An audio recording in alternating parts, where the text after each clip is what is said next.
This car would have to be placed somewhere at the top of the supercar ladder. During the time that we had the Charger 500, I couldn't help but ask myself, where do you draw the line? Where does the docility of a street machine end and the fury of a full-blown race car begin?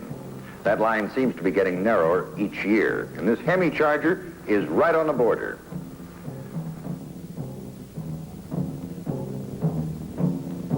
The exposed headlights mounted in the flush grille distinguish the 500 from the standard Charger.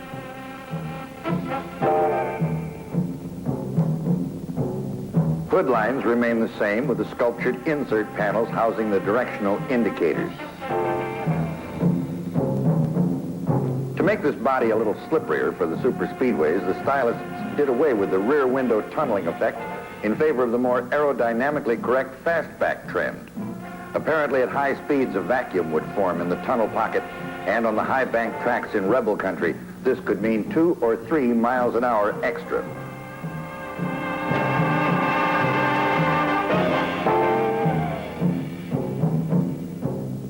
This Charger, like the standard model, rides on a 117-inch wheelbase with a 59.5-inch front tracking width and 58.5 in the rear.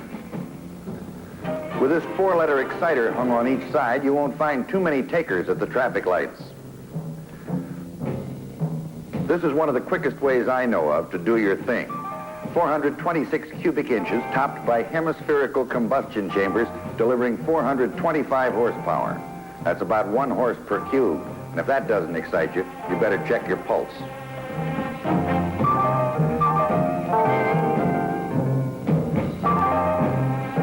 Accessibility to the trunk area leaves quite a bit to be desired on the standard Charger. But on this 500, the opening is even smaller. One of the crew members asked, how come they put the glove compartment in the rear? The bucket seats, as in the past, are great. They give excellent support, and they're very comfortable even on long trips. Legroom up front is plentiful. This, however, was not the case in the rear. The seating was all right, but you have to find some other place for your legs.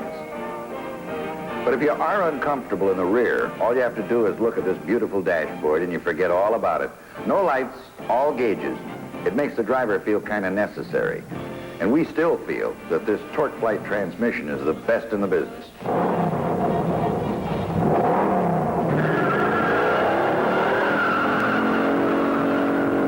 What a getaway car. 30 miles an hour in 2.8 seconds.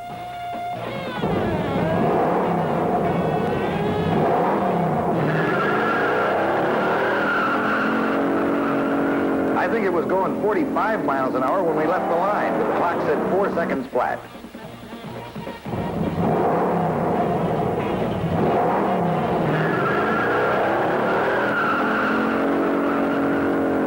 The third time out of the hole, our driver accelerated a permanent smile on his face. He had 60 in 6.9 seconds, and that's fast enough to wipe the stripes off. With this street rubber, we had more wheel spin than a Las Vegas roulette table. Our best quarter-mile goal was 14.1. For binders, we had discs up front with drums in the rear. From 30 miles an hour, it took 40 feet to stop. Pedal fade was about average. There was quite a bit of heat buildup, but those 11-inch discs up front dissipated it rapidly. From 45, we shut down in 71 feet. We tried about 7 or 8 65-mile-an-hour panic stops. Our average stopping distance was 178 feet. After a workout like this, the heat was intense, and we had to stop and let them cool down. When we decided to take this blow-your-mind special through the turns, we had to keep reminding ourselves that this was a full-size sedan.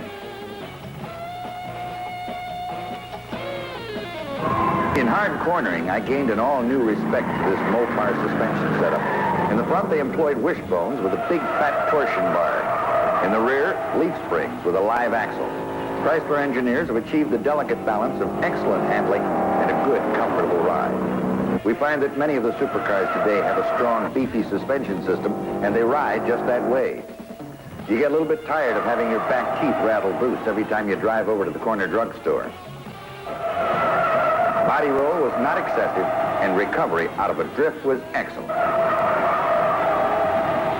We filmed this 70-mile-an-hour turn in slow motion. You'll notice that coming into the turn at high speed, the front end starts to wash. But with that Hemi Hummer in the forward compartment, you can put your rear end anywhere you want it.